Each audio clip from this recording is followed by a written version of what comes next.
Cinema சம்பந்தப்பட்ட அனைத்து நிகழ்ச்சிகளையும் தெரிந்து கொள்ள நம்ம சினி மெசேஞ்சர் சேனலை சப்ஸ்கிரைப் பண்ணுங்க. என்னை வாழ வைத்துக் கொண்டிருக்கிற யூடியூப் நேயர்களுக்கு என்னுடைய நன்றியும் வணக்கமும். என்னுடைய உறவுகளே, ஒரு நாள் ஃபோன் வந்தது, நான் தான் டைரக்டர் பாலு வைத்தியநாதன் பேசுகிறேன் அப்படின்னு. உங்களை நான் கேள்விப்பட்டதே இல்லைன்ட்டேன். அவருக்கே ஷாக்காக போச்சு. இல்லை சார், நான் டைரக்டர் தான் அப்படின்னாரு. என்ன விஷயம்னு. இல்லை, நீங்கள் ஒரு கேரக்டர் பண்ணணுன்னாரு. நான் யூடியூப்பில் பேசிகிட்டு இருக்காங்கலாம் உங்களுக்கு தெரியுமா அப்படின்னு. தெரியும் அப்படின்னாரு. தெரியும் தான் கூப்பிட்ருக்கேன்னாரு. அதே மாதிரி இவர்கிட்ட ஒரு நல்ல பழக்கம் என்னென்னா,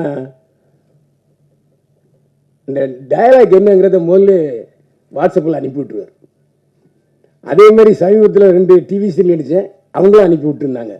இதனால ஒருத்தருக்கு வேலை போயிடுது. அசோசியேட் டைரக்டர் வந்து டயலாக் சொல்லிட்டு போகிறல, அவருக்கு வேலையெல்லாம் போயிடும். அந்த டயலாக் என்ன அவர் என்ன எழுதியிருக்காரோ அப்படியே நான் சொன்னேன். ஆனால் அப்போவே சென்சார் கட்டு வரணும்னு எனக்கு தெரியும். நான் அவர்கிட்ட சொல்லலை. ஏன்னா எல்லாம் நடந்த விஷயங்களே அவர் வசனமாக்கியிருந்தார். அதனால் இது இந்த மந்திரி குறிக்கும், இது இந்த மந்திரியை குறிக்கும் அப்படிங்கிறது தெரிஞ்சு போச்சு. அது மட்டும் இல்லை, அவர் போஸ்டரில் மிகப்பெரிய பொய்யை சொல்லியிருக்காரு. யாரும் இந்த படத்தினுடைய போஸ்டரை பற்றி பேசவே இல்லை. ஏன்னா ஒருத்தர் பாரதிய போஸ்டர் போட்டிருந்தாரு, கீழே நாங்கள் அரசியல் பேசவில்லை இன்னும் போட்டிருந்தாரு. முழுக்க முழுக்க அது அரசியல் பேசுகிற படம். ஏன் அப்படி ஒரு கருத்துன்னு எனக்கு புரியலை.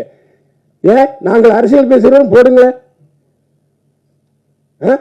எதுக்குன்னா, நீ அவ்வளோ துணிச்சா நாட்டில் உள்ள நடப்புகள், அது ஆளுங்கட்சியாக இருந்தாலும் எதிர்கட்சியாக சரி, மாநில அரசாக இருந்தாலும் சரி, மத்திய அரசாக இருந்தாலும் சரி தாக்குறீங்க. நாங்கள் ஏன் அரசியல் முழுக்க முழுக்க அரசியல் பேசிவிட்டு நாங்கள் அரசியல் பேசவில்லை என்று சொல்கிறீங்க. இதில் எனக்கு ஒருத்தர் இதில் என்னை பற்றி நீங்கள் பேசவே இல்லைன்னாரு. நான் இன்னைக்கு அவரை பற்றி நல்ல தகவல் சொல்லியிருந்தேன். ஜியாவை பற்றி எனக்கு சொந்தக்காரர் அவர். இல்லை, இன்னொரு விஷயம் இருக்கு. அவர் ஒரு அரசியல் கட்சிக்கு பொதுச் செயலாளர். அது உங்களுக்கு தெரியுமா? யாருக்காவது தெரியுமா? அதான். ஏன் விளையிட்டீங்களா? ஓ, அரசியல் படத்தில் நடிக்கிறதுனால அரசியல் கட்சி தான் விளையிட்டீங்களா? ஓ, அவர்கிட்டையும் அப்படியா? அதே மாதிரி இதில் முக்கியமான விஷயம் ஒன்று நான் சொல்லணும்.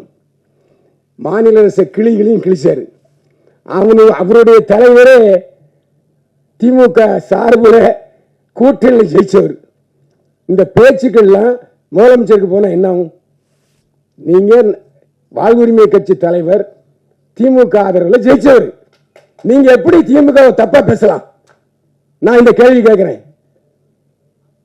கச்சா அம்சான் போட்டு கிழிச்ச உடனே சரியா போச்சா? சார், நான் சொல்றது, திமுக தயவில்லாமல் உங்கள் கட்சி தலைவர் எம்எல்ஏ ஆகியிருக்கிறாரா? என்ன விடுறது? அப்ப எப்படி என்ன நீங்க சொல்லலாம்? நான் ஆதாரத்தோடு தான் பேசுறேன். நான் வந்து எனக்கு ஒரு விஷயம் சொல்லுங்க. இப்போ வந்து யூடியூப்ல தமிழ்நாட்டில் பார்த்தா 50 பைசா தான். ஆனால் அதே வெளிநாட்டில் உள்ளவங்க பார்த்தா ₹1.50. இன்னைக்கு எனக்கு பெண் ரசிகை ஜாஸ்தி. திரும்ப சிரிக்கலாம் பாருங்க. எல்லாருமே என்னுடைய ரசிகர். ஆனால் அவங்களுக்கு எதிராக நீங்க பேசுறீங்க. இதுதான் பேசுறது மட்டும் நண்டமா சொல்லி திருச்சி சார் ஒரு விஷயம் நல்லா சொல்லிச்சு. நல்லா கத்தி கத்தி பேசுனீங்க, கைத்தட்டலே விழலன்னு கவனிச்சிங்களா? அப்ப ஏன் சொல்றீங்க? அதெல்லாம் வேண்டாம். நாம இப்ப இன்னைக்கு கண்டென்ட் சொல்றதுங்கிறது தான் நான் வந்து பேசிக்கிட்டு இருக்கேன், தவிர வேற ஒன்றும் இல்லை. ஏன்னா என்னுடைய நண்பர்கள் எப்போவுமே இன்னைக்கு ஏன் கடைசியில் பேசி வச்சாங்கிறது கூட அதுதான் ஒரு காரணம். எல்லோருக்கும் நீங்களே உங்க கட்சி பேர் வாழ் உரிமை கட்சி. அவங்க உங்களுக்கு ஒரு உரிமை இருக்கு, அவங்க உங்களுக்கு ஒரு சுதந்திரம் இருக்கு, அவங்க உங்களுக்கு ஒரு தொழில் இருக்கு, அவங்க உங்களுக்கு ஒரு பிளாட்ஃபார்ம் இருக்கு. இப்போ எனக்கு என்னை பத்தி என்னுடைய நண்பர்களுக்கு தெரியும். என்னை பத்தி கேள்வி கேட்டே என்ன பெரியவன் சாய்க்கிறாங்க. நான் இல்லாத பொழுதும் சரி, இருக்கும் பொழுதும் சரி. அந்த எதை சிரிச்சிட்டு இருக்காரு அவர் தான் இஷ்டத்தை கேள்வி கேட்கிறாரு. நான் அதே மாதிரி நானும் பார்த்தீங்கன்னா பேசாததை கூட தமிழ் வைக்கிறாங்க. அது ஏன் தப்பு இல்லை. தயவுசெய்து நீங்கள் என்னுடைய பதிவுகளை பார்த்தீங்கன்னா அவர் சொன்னார், அவர் தவறான தகவல்னு சொன்னார். சமீபத்தில் 5 பதிவுகளை நான் பேசியிருக்கேன். கள்ளச்சாராய சாவுக்குன்னு தமிழ்லே வந்திருக்கு. சாராயம் காய்ச்சறவனையும் விற்கிறவனையும் அரசாங்கம் தூக்கல போடியான்னு சொல்லியிருக்கேன். நான் பேசியிருக்கேன். அவர் பார்க்கல, அதுக்கு நான் செய்வேன். அவரு நான் தப்பா பேசுறது மட்டும் பார்க்கறாருன்னு தெரியல. எப்படி சொல்லலாம்? நான் 5 விஷயம் போட்டிருக்கேன். அரசியல்காரங்கிற சேனலில் போய் பாருங்க, எல்லாம் 1 லேக் மேலே போயிருக்கு. சாராயம் இன்னைக்கு நீங்க அரசியல் பேசணும், நான் அரசியல் பேசுவேன். இன்னைக்கு ஏன் கல் இறக்கிறத அனுமதிக்க மாட்டீங்க? எல்லா மத ஆலைகளையும் வச்சிருக்கிறது ஆளுங்கட்சியும் எதிர்கட்சியும். எப்படி அவங்க வந்து விடுவாங்க? யாரும் கொஞ்சம் வாங்க முடியுங்களா? அப்படின்னா அது அரசியல் ஆயிரும். எதுக்கு நான் சொல்ல வரேன்னு சொன்னா, என்னுடைய பதிவுகள் 20% மட்டும் பார்த்து விட்டு விமர்சிக்கிற இதே ஆட்கள் 100% பாருங்க. நான் தான் சொல்றேன், அரசியல்காரன் சேனல்ல 4 பதிவு போட்டிருக்கேன். 4 2 லட்சம் 2 லட்சம் போயிருக்கு. எல்லாமே அரசை விமர்சித்து தான். ஆளுங்கட்சி மட்டும் இல்ல, எதிர்கட்சியும் சேர்த்து விமர்சிச்சிருக்கிறேன். இன்னைக்கு கூட பேசிட்டு வந்திருக்கேன். அதே இந்த யூடியூப்ல அதிகமாக வியர்ஸ் யாருக்கு இருக்காங்க தெரியுமா? ஒரு ரகசியம், சீமானுக்கு தாங்க அதிகமாக வியர்ஸ் இருக்காங்க. சீமானுக்கு தான். சீமானை பத்தி பேசினா மட்டும்தான் 4 லட்சம் 5 லட்சம் எகிருது. அது மட்டும் இல்லை, வெளிநாட்டில் உள்ள தமிழர்கள் எல்லோரும் விழுந்து விழுந்து பார்க்கிறார்கள். நாம தமிழர் கட்சி சீமானை பத்தி பேசினா அவரு பேசினா. ஏன்னா பார்க்கிறவங்களுடைய டேஸ்டே வேற. பார்க்கிறவங்களுடைய டேஸ்ட்டுக்கு நாம அட்ஜஸ்ட் பண்ணி தான் சிலர் போக வேண்டி இருக்கு. இந்த அட்ஜஸ்ட்மெண்ட்டுங்கிற வார்த்தையை தப்பா நினைச்சுக்கிறாங்க. எல்லாருக்கும் அட்ஜஸ்ட்மெண்ட் இருக்கு. நீங்க தப்பா நினைச்சு கூட இந்த அட்ஜஸ்ட்மெண்ட்டுங்கிற வார்த்தையை. எனக்கு நேரம் ரொம்ப அதிகமாக நான் பேச நினைக்கிறேன். இந்த அதே மாதிரி ஜீவா ஒரு வார்த்தை சொன்னார், காசே தர மாட்டேங்கிறாங்க நடிச்சா அப்படின்ட்டு.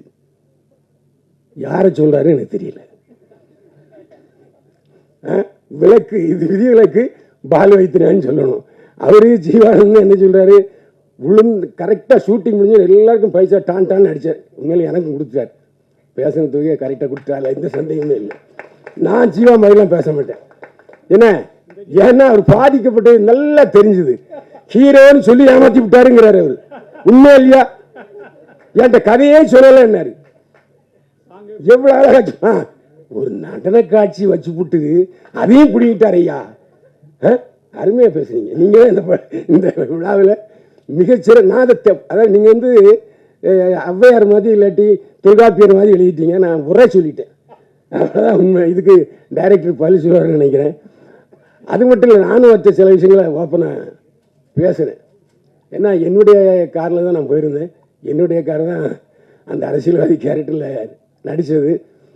அந்த அரசியல்வாதி கேரக்டர்லையும் ஒரு எழுத்து விடாமல் பார்ப்பார். கமா போட்டால் அந்த கமா போடணும். அந்த மாதிரிலாம் ரொம்ப ஸ்ட்ரிக்டான ஒரு டைரக்டரை பார்த்து இப்போ தான் பார்த்தேன். என்னைய ஒரு எழுத்து கூட மாற்ற விட மாட்டாரு. சாவடிச்சிட்டார் உண்மையிலே. ஏன் ஒரு டைரக்டர், அதாவது அட்ஜஸ்ட்மெண்ட்டுங்கிறது அவருக்கு இல்லவே இல்லை. அதான் உண்மை. ஏன்னா இப்போ எனக்கு தெரிந்த ஃப்ளோவில் தான் வரணும்ல. உண்மை. அந்த அவங்களே அக்காவே தலையாட்டுறாங்க. எதுக்கு நான் சொல்றேன்னா, ஒரு அமிக்கபிள் பர்சனை இல்லை. ஏன்னா இந்த டயலாக்கு எங்க இப்படி கொஞ்சம் மாத்திக்கலாமா? நோ இருக்க பேசு. ஆகா, நானும் ஜீவா வந்து சிலரும் ஜீவா என்னை சமாதானப்படுத்துவார். அண்ணே கொஞ்சம் அமைதியாருங்கண்ணே, அண்ணே கொஞ்சம் அமைதியாருங்கண்ணே, இப்படிதான் அவரு சொல்லுவார். எனக்கு அதனால அந்த ஒரு நாள் ஷூட்டிங் நடந்துச்சு. அந்த ஒரு நாள் ஷூட்டிங்லேயே நிறைய அசிஸ்டன்ட் டைரக்டர்ஸை பார்த்தேன். ஒரே ஒருத்தர் மட்டும் நான் வந்து அதை ஜீவானந்தன் சார் தான் நினைக்கிறேன். அவர் தான் என்கிட்ட சொன்னார். அவர் தான் பாவம் வயசான ஆளுமே தெரிஞ்சுது. அவரும் சொன்னார், சார் டைரக்டர் என்ன சொல்கிறாரோ அதை கேட்டுங்க சுத்தம் அப்படின்ட்டு. அதே மாதிரி மேனேஜர் மட்டும் பழைய ஆள். அவர் மட்டும் அண்ணே இப்படி தானே இப்படி தானே அப்படின்ட்டு. Right okay. ஏன்னா நல்ல வேலை மேனேஜர் மட்டும் பழைய ஆளை ஒருத்தர் வச்சுருந்தார். ஆனால் அந்த படத்தில் நான் ஷூட்டிங் போகும்போது பார்த்தீங்கன்னா ஜீவாவை தவிர வேறு யாருமே எனக்கு தெரிஞ்சவங்க கிடையாது. ஹீரோயினை அதுக்கு முன்னாடி பார்த்ததே இல்லை. அதுக்கப்புறம் சாப்பிட்டுட்டு இருக்கும்போது பார்த்தாங்க, ஏதோ சப்பாத்தி ஏதோ சாப்பிட்டு இருந்தாங்க. ஜீவா பொறுத்தவரை எனக்கு எப்படின்னா 30 வருஷம் 30 வருஷம் அதிகம் இருக்கு, 25 வருஷம். அதாவது என்றைக்கு லொல்லு சபா சந்தானம் ரிலீஸ் ஆகி போனாரோ அந்த இடத்துக்கு வந்தார் ஜீவா. ஏன்னா இவர் வந்து ஆக்சுவலாக வந்து ரஜினியுடைய ரசிகர். ரஜினி மாதிரியே பேசுவார், ரஜினி மாதிரியே நடிப்பார். ஆனால் அந்த லொல்லு சபா இதில் பண்ணும்போதும் சரி, அதுக்கப்புறம் ராஜ் டிவியில் பண்ணும்போதும் சரி, நான் அவரோட பயணிச்சிருக்கிறேன். நல்ல ஒரு, அதாவது எப்போ கதாநாயகன் ஆயிருக்க வேண்டிய ஜீவா இன்னும் அந்த முட்டுக்கட்டையிலே இருந்துகிட்டு இருக்காரு. அவர் வெற்றி பெற நான் வாழ்த்துக்கிறேன். மீண்டும் சந்திப்போம். வாழ்க வளமுடன்.